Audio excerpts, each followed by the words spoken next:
அஸ்ஸலாமு அலைக்கும் வரஹ்மத்துல்லாஹி வபரகாத்துஹு. அருள் நிறைந்த ரமலான் மாதத்தை அடைய இருக்கிற நாம அதனுடைய ஸ்பெஷாலிட்டிலாம் என்னன்னு தெரிஞ்சுக்க இருக்கோம்.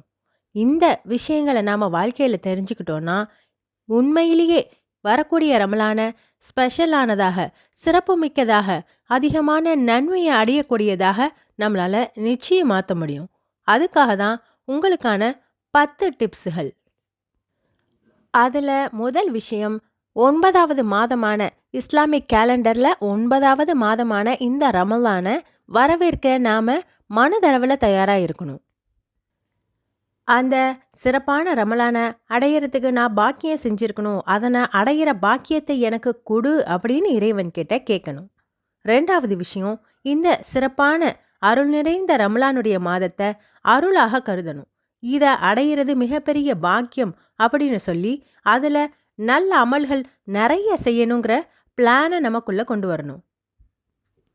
அண்ட் 3வது, இந்த மாதமானது கருணைக்கான, ரஹ்மத்தான, சிறப்புமிகு, நமக்கு பாவ மன்னிப்பை பெற்றுத்தரக்கூடிய மாதம் அப்படிங்கிறத உள்வாங்கி ஸ்பிரிச்சுவலி நம்முடைய உள்ளார்ந்த ஈமானிய பண்புகளை வெளிப்படுத்த முயற்சி பண்ணணும்.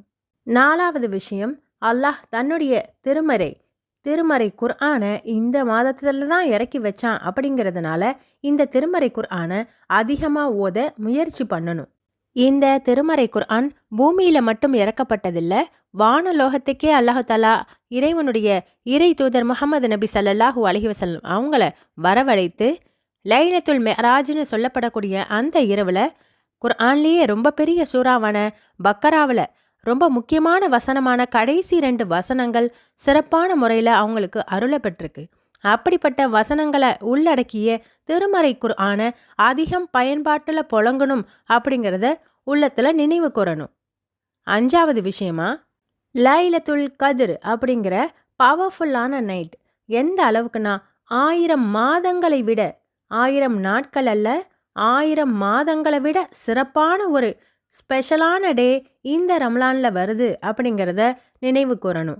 6வது விஷயமா, இஃப்தார் மற்றும் சஹர் இந்த நேரங்களை நாம் குடும்பத்தோட டைம் ஸ்பெண்ட் பண்ணணும். இன்னும் எக்காரணத்தை கொண்டும் இஃப்தாரையும் சஹரையும் ஸ்கிப் பண்ணவே கூடாது. ஏன்னு சொன்னால் அல்லாவுக்கு பிடித்தமான நேரங்கள் இவை. இந்த நேரத்தில் என்னுடைய அடியான் என்ன நினச்சி உண்ணாமலும் பருகாமலும் நோன்பு இருக்கக்கூடிய அந்த தருணத்தை அல்லாஹ் ரொம்பவும் நேசிக்கிறான். 7வது விஷயமாக, தராவீஹ்னு சொல்லப்படக்கூடிய கியாமுல் லைல் இரவு தொழுகை. அந்த ஸ்பெஷலான நாட்களில் இரவு வேளைகளில் நாம் தொழக்கூடிய தொழுகையை குவாலிட்டியான முறையில் நம்முடைய குடும்பத்தாரையும் ஆர்வமூட்டி அந்த வணக்கத்தில் ஈடுபட செய்யணும். 8வது விஷயமா, இஸ்லாம் எந்த அளவுக்கு தூய்மையை வலியுறுத்துதோ அதே அளவுக்கு ஸ்பிரிச்சுவல் பியூரிட்டி அப்படிங்கிறதும் ரொம்பவும் முக்கியம். அதாவது நம்முடைய இன்னர் சோல், நம்முடைய மனசை தூய்மையாக வச்சுக்கிறதுக்கு இந்த ரமலான் மாதம் ஒரு நல்ல ஆப்பர்ச்சுனிட்டி. நம்முடைய உள்ளத்தை தூய்மைப்படுத்தி அல்லாஹ்விடத்தில் பாவ மன்னிப்பை கேட்டு அதனை பெற்று இதன் மூலம் நன்மையை அடையக்கூடிய பாக்கியத்தை பெறலாம். 9வது விஷயம், நம்மளுடைய தான தர்மங்களை அதிகப்படுத்தணும். இந்த மாதத்தில் நாம் செய்கிற சாதாரண அமல்கள் கூட நமக்கு அதிகமான நன்மைகளை பெற்றுத்தரும். அப்படிங்கிறதுனால அதிகமாக டொனேட் பண்ணுறது, ஏழை மக்களுக்கு உதவி பண்ணுறது அப்படின்னு சொல்லி முடிந்த அளவுக்கு நம்முடைய செல்வத்திலிருந்து அடுத்தவங்களுக்கு கொடுக்கணுங்கிற நல்ல எண்ணத்தை கொண்டு வரணும். 10வது விஷயமா, ஃபேமிலி பாண்டிங். அதாவது நம்முடைய குடும்பத்தாரை நன்மையை செய்ய ஏவனும், அந்த நன்மையில் நாமளும் சேர்ந்து பங்கு பெறணும். ஒரு குடும்பமாக நாம் சஹர் செய்யும் போதும் இஃப்தார் நோன்பு திறக்கும் போதும் அதில் கிடைக்கக்கூடிய அருளும் ரஹ்மத்தும் ரொம்பவுமே அதிகம்.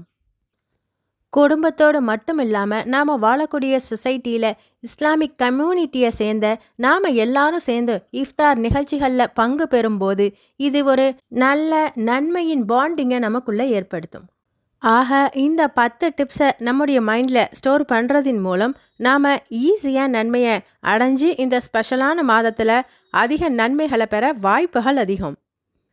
இந்த அமல்களை செய்கிறதுக்கு முன்னாடி இதையெல்லாம் செய்யணும்னு நாம் வைக்கக்கூடிய நியத் இருக்கு இல்லையா, இந்த எண்ணத்துக்கே நமக்கு அதிகமான நற்கூலிகளும் இந்த விஷயத்தை எல்லாத்தையும் செஞ்சு முடித்த நன்மையையும் அல்லாஹ் தஆலா நமக்கு வழங்க காத்துக்கிட்டு இருக்கான்.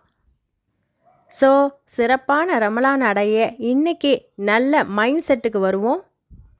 இந்த விஷயங்களை நாம் தெரிந்ததோடு இல்லாமல் நம்முடைய உற்றார் உறவினர்கள் நண்பர்களுக்கும் பகிர்ந்து அந்த நன்மையில் நாமும் பங்கெடுத்த நன்மையை பெறுவோம். மார்க்க செய்திகளை தெரிஞ்சு கொள்ள தொடர்ந்து இல்முல் இஸ்லாமோடு தொடர்பில் இருப்போம். அஸ்ஸலாமு அலைக்கும் வரஹ்மத்துல்லாஹி வபரகாத்துஹு.